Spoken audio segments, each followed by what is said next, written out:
Welcome to Workplace Psychology with Dr. Martha Grajdek. I'm Dr. Martha Grajdek. This podcast examines a wide variety of work-related issues through the lens of industrial and organizational psychology. And while many of the topics discussed here may be seen as intended for white-collar employees and their employers, in reality, the ideas presented here are applicable across organizations and industries. Additionally, many of the topics discussed here may be applicable outside of the workplace.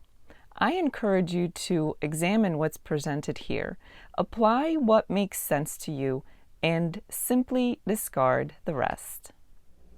Employee recognition at the workplace is an important topic of conversation. There are many reasons why we need to pay attention to employee recognition. All too often, employee recognition is swept to the side in favor of some of the basics that really simply come with a job and should not be highlighted as something that is above and beyond in favor of the employee. So things such as pay, such as basic benefits, such as some kind of time off opportunities, although they may be labeled as benefits, those really aren't extra things. Not really when you think about them. They are part of having a job in today's day and age. So while people will consider such things, of course, pay and benefits and time off opportunities, as they are looking for work, as they are contemplating accepting a position within a company, those will certainly not be the things that truly sweeten the deal, if you will. We have to look beyond basics when we consider employee recognition. Let's start with why recognition matters. Think back to when you were a child. If you were making an effort, if you were succeeding, if you were excelling, even if you were not doing so well, but you were doing your best, having been recognized for your efforts has always been important. And this doesn't change once we reach adulthood. Recognition is a terrific motivator for people to continue, for people to keep going and keep giving their best. The workplace is one of the most important places where recognition should really be incorporated into the day. Whether you're doing your life's work and enjoy being there, or your 9-to-5 is simply a job, a means to an end, whatever the case may be, it's important that others show appreciation for your efforts and for your good work. It is only human that we will respond better when appreciation and recognition are obvious, as opposed to during times when our efforts go unnoticed. Of course, recognition and appreciation don't have to be grand events. They can be the simplest of things, but their impact can still be very meaningful. Since I already mentioned that money and health benefits and regular time off are considered to be the norm, the base, the foundation of this agreement between employee and employer. When we think about recognition, when we think about other forms of praise, they have to go beyond the basics in order to be effective. It's important to note here that what is appreciated by one person may not have the same impact by another person, meaning what is meaningful to one employee as a form of recognition or appreciation will not be as impactful for another employee. This is where some investigative work comes into play for you as an employer, as a manager, as a leader. You have to know what matters to your employees. that means that recognition and its effectiveness is not a one-size-fits-all situation. And it also means that as an employer, as a manager or a leader, it is your responsibility to figure out what drives your employees. Having said that, we have to consider that for some people, money will be the best motivator, the best way to recognize them, the best way to show them your appreciation. That is it for some people. But for a vast majority, non-monetary incentives are even more important. What are non-monetary incentives?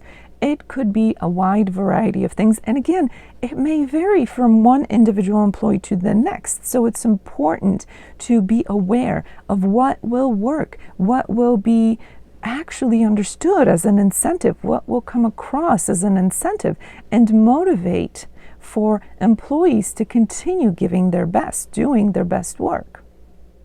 Beyond money, something like personalized praise, whether it's praise for individuals or maybe teams or group of people that complete a project, for example, or save the company some money or bring in new business. That praise can go a long way. And again, whether it's individualized, whether it's towards a group of people, and you have to understand whether it's better to do it in a public way in front of other employees, or if some people may prefer to be recognized one-on-one in a personalized setting away from the crowds. For many people, career growth opportunities are some of the best available options when it comes to recognition and praise. The bottom line is this: if a person is doing a good job and you as an employer are recognizing that, then presenting growth opportunities for that person in terms of their career, in terms of their place within the organization, whatever that may be, can go a long way. Another important and valuable way of recognizing employees is to allow them to participate in decision making, especially decisions that affect them directly. Nothing shows more appreciation and respect for an employee than recognizing that their input is valuable enough for you to take them seriously. That's when you involve people in decision making. Does it mean that the employee has a final say regarding a decision? Not necessarily, but their input should certainly be heard and considered seriously. Not only is this a benefit to the employee, but as an employer, as an organization, it's a no-brainer that you seek out input from unlikely sources. If you've never involved employees in decision making, you might be surprised how rich and valuable their input can be. As an employer, you have a tremendous opportunity to promote a life balance or a work-life balance for every single one of your employees. This is critical at any time, but it can be especially valuable when you have employees who are truly putting forth their best efforts and deserve recognition. A simple example may be when an employee or a team, a group of employees, have put in extra effort, have sacrificed their time, their family, their energy to make sure that things get done for the organization, to finish a project, to meet a deadline, to bring in some business. You have to, as an organization, recognize that there needs to be some kind of a payback for their efforts in terms of the work-life balance that they were willing to temporarily sacrifice. And of course, it should be a temporary sacrifice, not one that is ongoing or expected. Family benefits are an important way of recognizing and praising your employees, especially when you offer benefits that focus on families, maybe non-traditional benefits or benefits that focus on less traditional families. Sticking to the basics in terms of family benefits is a starting point, but in order to truly show appreciation and recognition for your employees, you have to be able to work outside the box. Work flexibility is an important consideration as a potential way of recognizing your employees. Many companies continue to offer remote work or virtual work or hybrid work opportunities, which are all important. But beyond the basics of those, an organization would do well to consider what kind of work arrangement, what kind of scheduling flexibility might be most beneficial for an employee. It's important to recognize that certain positions within an organization are better suited for this than others. If you, for example, have someone who needs to be on site during specifically defined working hours so that they can interact with customers or clients on a face-to-face basis, then there are certain parameters within which you will have to work as an organization. But if an employee can truly complete their tasks anywhere and at any time during the day, then it will behoove the organization to be flexible in allowing that employee to define their own working schedule or working arrangements, as long as the work gets done well, and gets done on time. Gone are the days where companies can afford to be stuck in a rigid existence of 9 to 5. If the employee doesn't need to be there and doesn't need to complete the tasks during very specifically defined hours, then why not allow them the freedom and the flexibility to do good work without having to be constrained by outdated ideas? Many people outside of the United States marvel at how little time off the American workers are afforded. And this truly is a sad truth for this particular country. People are simply not given enough time to truly disconnect from work and recharge. Employees may get as little as a week or two off during an entire year. All too often, that time is also considered as your time away from work for sick days, leaving you very little time for true vacation and for true rejuvenation opportunities. Some organizations, especially many in the United States, would do well to look to their counterparts in other places of the world, such as Europe, for example, where time off is a much more generous benefit. That can go a long way in terms of employee recognition and showing appreciation for their efforts. Remember, people are not robots. People are not slaves. They should be able to truly have a life outside of work. And as I already mentioned at the beginning of this podcast episode, what employees value in terms of meaningful ways of recognizing their efforts may very well vary from one individual employee to the next. An employer, therefore, will do well by gathering the information, by gathering feedback from their workforce to find out what things actually matter to their employees.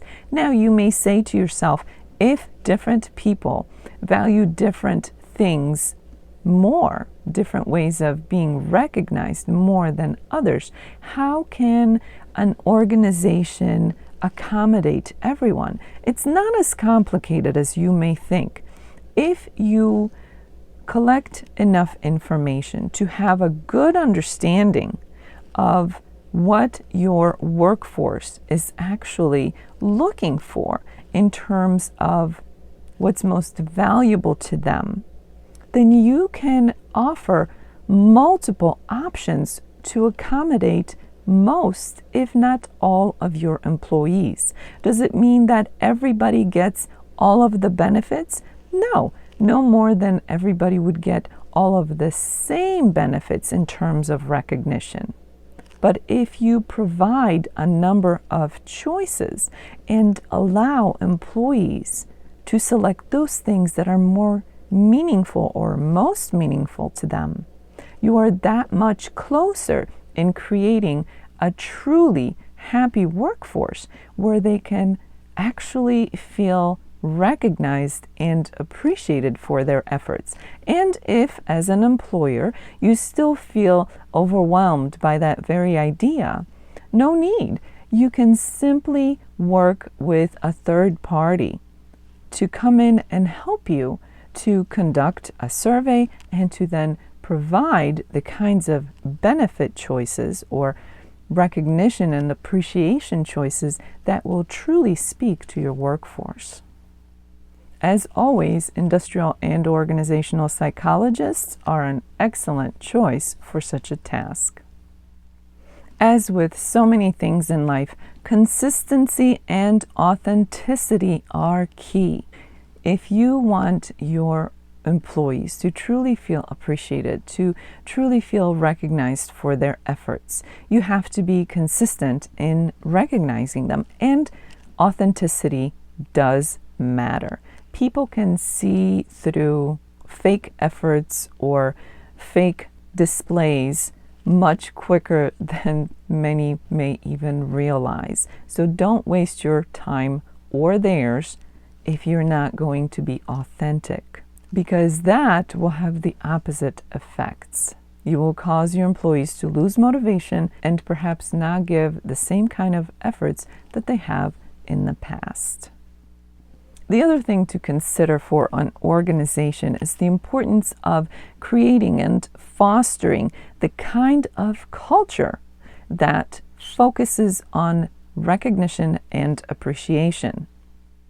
Individual managers and leaders can do what they can in order to bring appreciation into the daily experience, but if the company's culture is not one that supports this idea of true authentic appreciation and recognition of its employees, then those efforts will be diminished and sometimes even in vain. As this episode comes to an end, let's review what was discussed. Employee recognition is key when it comes to creating and maintaining a certain culture and a certain experience within the company. Recognition and appreciation can go a long way towards continued motivation for employees to put in their best efforts. It's important to remember that the most appreciated forms of recognition go beyond that which is basic and traditional, and it often may vary from one individual employee to the next. An organization will do well to have a good understanding of what actually matters to the employees in order to bring forth the best and most effective forms of recognition and appreciation. And while money may still speak to some, there are non-monetary ways of recognizing and appreciating employees which are very effective. From personalized praise and inclusion in decision-making to work flexibility and increased time off opportunities. The list of valuable ways to recognize and appreciate employees can be a lengthy one. It's up to the organization to find out what it is that actually speaks to its employees. It's not difficult to offer a variety of ways for employees to feel truly recognized and appreciated. And as always, bringing in a third party to help is always an option. Consistency and authenticity are critical, as is the right culture within an organization. As this week unfolds, I invite you to take a look at what kind of recognition and appreciation practices currently exist within your organization, whether you're an employee or someone in management or leadership position or a business owner. An individual at any level can start the conversation pertaining to recognition and appreciation.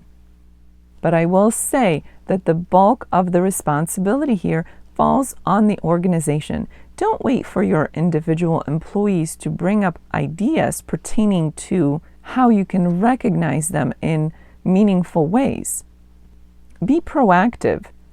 Start conversations, ask questions, and collect information so that you can then customize what you can offer to your workforce. And although recognition and appreciation may at first glance look like something that is solely meant to benefit the employee, nothing could be further from the truth. This is something that benefits both employee and employer. For those of you who experience this podcast in an audio-only version, I encourage you to check out my YouTube channel, Stress Free with Dr. G, where you can find the video version of this podcast. In addition to the video version of the podcast, you can also find other videos that pertain to stress management. So I encourage you to check out Stress Free with Dr. G on YouTube. The link for that is in the description below. Thank you for joining me today. Please subscribe to this podcast. I look forward to seeing you here again next time. Until then, I wish you joy and well-being.